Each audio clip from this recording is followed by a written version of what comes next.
वोए, क्यों खा रहा है मेरी कढ़ाई? बेशरम इंसान, तुम्हें शर्म आनी चाहिए। तुमने मौलवी बेचारे पे इल्जाम लगा दिया।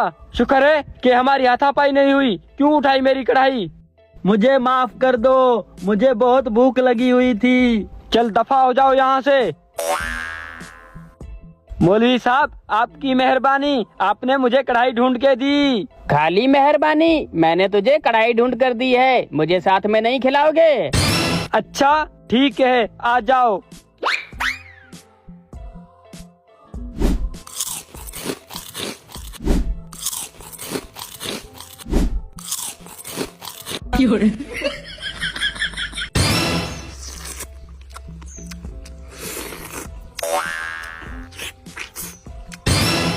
मौलवी साहब, इससे तो अच्छा था वही खा लेता कढ़ाई। फिर तुम भी खा लो ना।